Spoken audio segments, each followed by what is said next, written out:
Sorry folks, yeah, I've been up all night, research since I see the first article about Hitler being the original person to come up with the EU.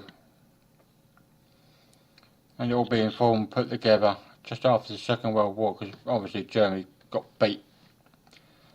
And their aim was to rule Europe and control Europe. And this was their fallback plan if they lost the war. So there you go. And I've just found another documentary, originally done on the 26th of February 2018 and updated in 2010.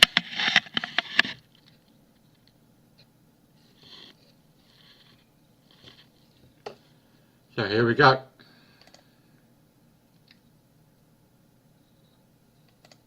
And from communism in 1989. It has been a coup against the sovereignty of the voters, the very definition of democracy. Those who sought to destroy democratic sovereignty knew they could not succeed if they were open about their intentions, and they could not succeed if they attempted their coup within one democratic system. They therefore acted behind the democratic system and across national borders. They established in the European Union a bureaucratic corporatist state so monolithic that most can be intimidated into silence by the very size of the project and emasculated by the necessary remoteness of the powers involved. The plans for this essentially fascist process were laid and carried out by, among others, many leading Nazis and fascists after the Second World War, and realized in the European Union today. The fact that many naive constructors of today's Europe had good intentions does not mitigate the fact that they have summoned up the hated regimes of the fascist past and created structures built on the ashes of democratic nationhood, all of which coincides with the plans of the very European fascists they thought they were expunging. Now that their hitherto secret aim of turning the democratic nation-states of Europe into a gigantic corporatist empire is imminent, the new dictators have grown bold. Now they can act as if the voters do not exist, for they know the voters have no power. Although the European Constitution was thrown out... Just going to go back a bit there, people. Many leading Nazis and fascists after the Second World War, and realized in the European Union today. Just gone back a bit. The fact that many naive constructors of today's Europe had good intentions does not mitigate the fact that they have summoned up the hated regimes of the fascist past and created structures built on the ashes of democratic nationhood, all of which coincides with the plans of the very European fascists they thought they were expunging. Now that their hitherto secret aim of turning the democratic nation-states of Europe into a gigantic corporatist empire is imminent, the new dictators have grown bold. Oh dear, look who that is. Tony Blair. And what's Tony Blair trying to do at the moment? Let me get it up for you.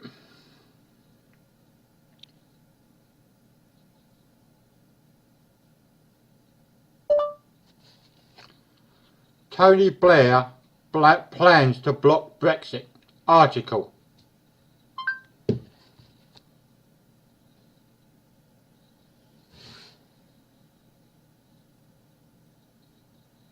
Bear with me a minute, folks, I'll get it up.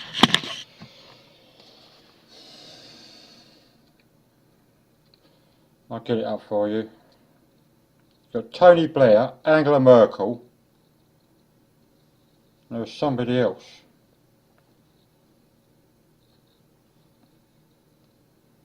Bit of a coincidence. He's on that documentary.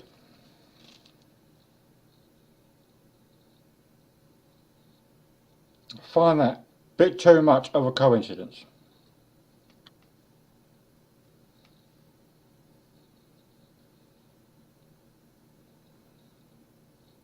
I've been up all night researching this. I just find it very funny that Tony Blair has popped up on that video documentary. Bit too much of a coincidence, I would say.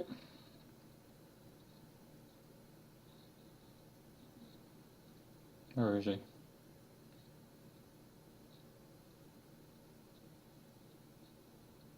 Here we go.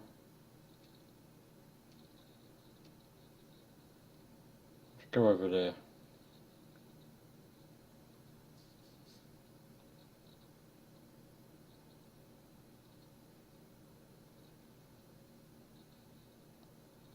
Here we go. Found it.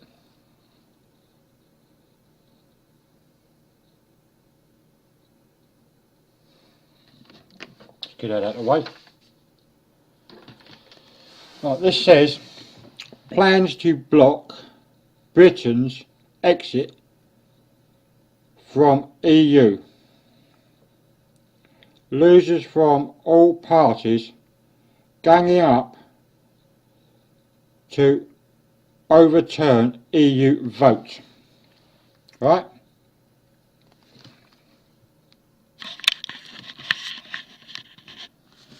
There you go. Right? Tony Blair's on that documentary. Tony Blair's on there. And who's with him? Angela Merkel. German. And then you've got the Scottish person. The First Minister.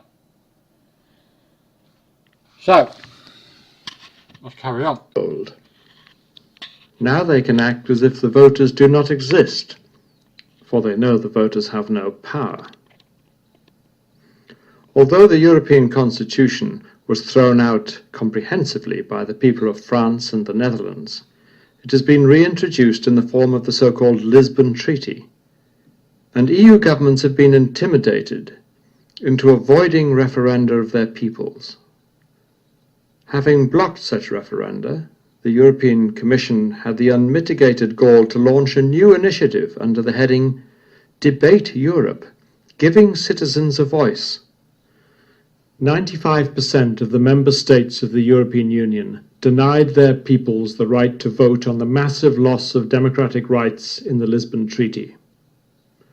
No wonder that, according to Eurobarometer tests of public opinion, only 50% of the people of the European Union now support the European Union at all.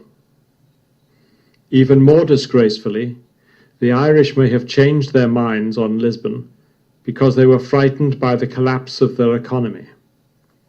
How ironic, because that collapse was due to German financial exploitation of their banks, and because Irish membership of the euro prevented them from controlling their own exchange rate and interest rates in a recession. The Lisbon Treaty establishes a new legal country to which EU member states are subservient. It makes future constitutional change possible even without consulting them. It removes the EU's founding principle of free and undistorted trade.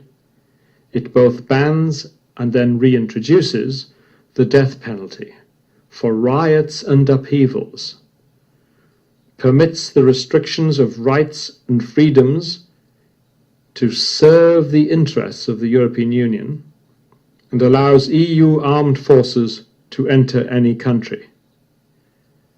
The Irish, destroyed by the euro and under intolerable pressure, voted yes to all that. The European Union now knows that all they have to do to finish off the constitutions of EU member states is to finish off their economies first. The frightened voters will then kowtow.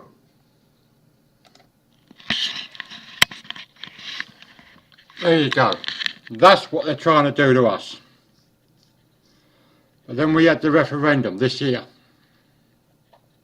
And we voted out. As you see there, you've got Tony Blair and a load of others trying to overturn it. Tony Blair worked at the European Union. He had a job in their building. So he's one of them. Then you got Angela Merkel with him, as I just showed you there, who's German.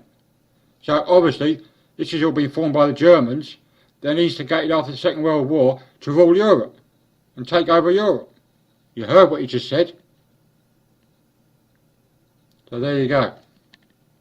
We cannot let them overturn the referendum. We need to stay out.